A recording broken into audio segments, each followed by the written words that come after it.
dalilnya dari Quran dan hadis. Karena kalau kita ingin berfatwa sesuatu, landasannya harus jelas, yaitu Quran dan hadis. Kita mau berfatwa tentang arwah, kita harus berdalil dengan Quran hadis. Kita mau berfatwa dengan makanan haram, harus berhujjah dengan Quran hadis. Apapun yang mau kita lakukan, hujjahnya dengan Quran hadis. Assalamualaikum warahmatullahi wabarakatuh. Alhamdulillah wassalatu wassalamu ala rasulillah wa ala alihi wa sahbihi wa man wala amma ba'du.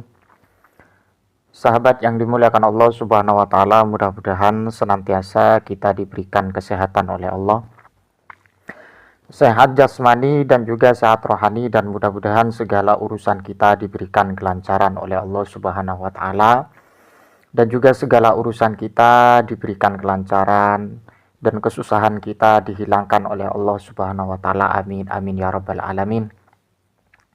Pada kesempatan kali ini saya akan memberikan satu redaksi sebagai sanggahan kepada kelompok Salafi Wahabi, yang mana kelompok Salafi Wahabi sering memberikan statement dan memberikan pendapat harus dengan tuntunan atau kajian Al-Quran dan juga kajian As-Sunnah.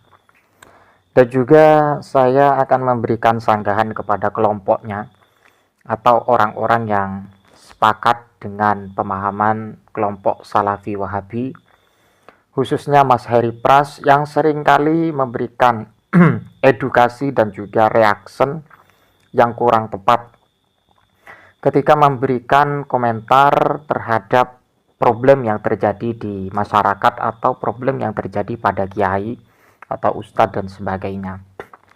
Yang mana poin ini saya akan memberikan satu penjelasan atau satu kesimpulan bahwa apa yang dilakukan atau apa yang distatementkan oleh Mas Heri Pras sangat di luar kajian-kajian kitab, sebagaimana yang pernah diarahkan dan juga pernah dijelaskan oleh para ulama, khususnya dalam masalah konteks sumber atau dalil sebagai rujukan atau sebagai referensi.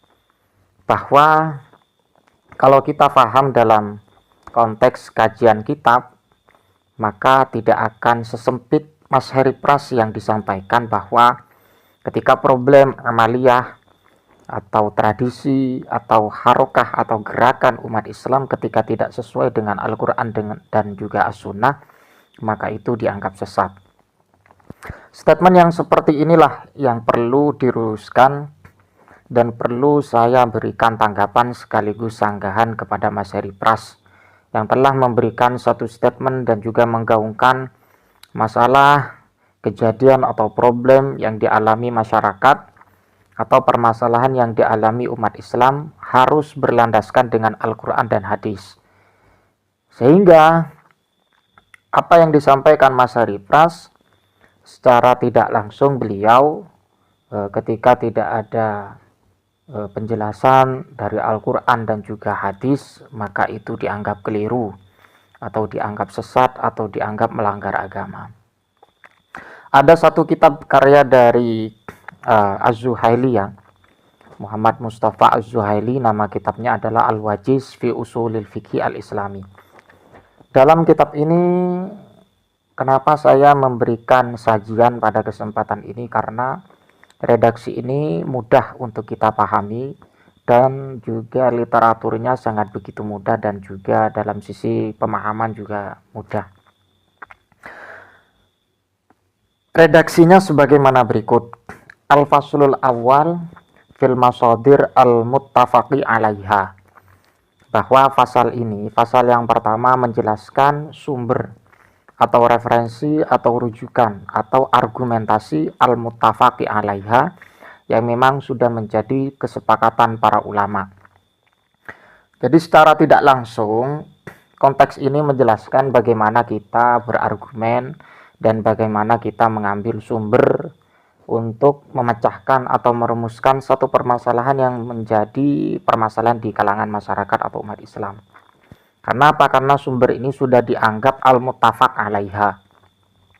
Ketika berbicara al-muttafaq alaiha, ya pastinya ini sesuatu yang harus kita prioritaskan dan harus kita utamakan untuk sebagai dalil atau argumentasi di dalam merumuskan atau menyelesaikan atau mencari solusi terkait dengan masalah, problem atau permasalahan yang ada di masyarakat. Ittafaqa al ulama'u ala i'tibaril Qur'anil Karim was sunnati asy-syarifati wal ijma'i wal qiyasi masadira asliyatin listinbatil ahkam asyariyah minha.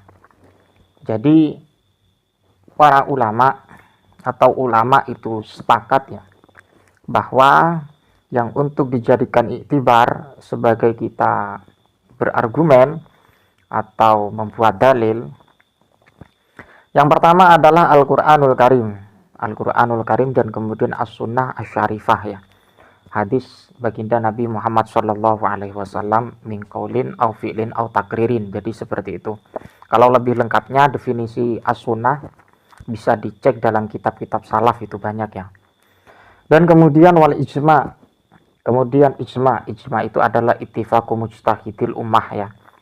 Ijma itu ya kesepakatan para ulama mazhabil arba'ah. Dan kemudian wal qiyas dan juga qiyas. Qiyas ini menyamakan satu hukum dengan hukum yang lain. Asalkan dalam satu konteks ilatnya itu sama.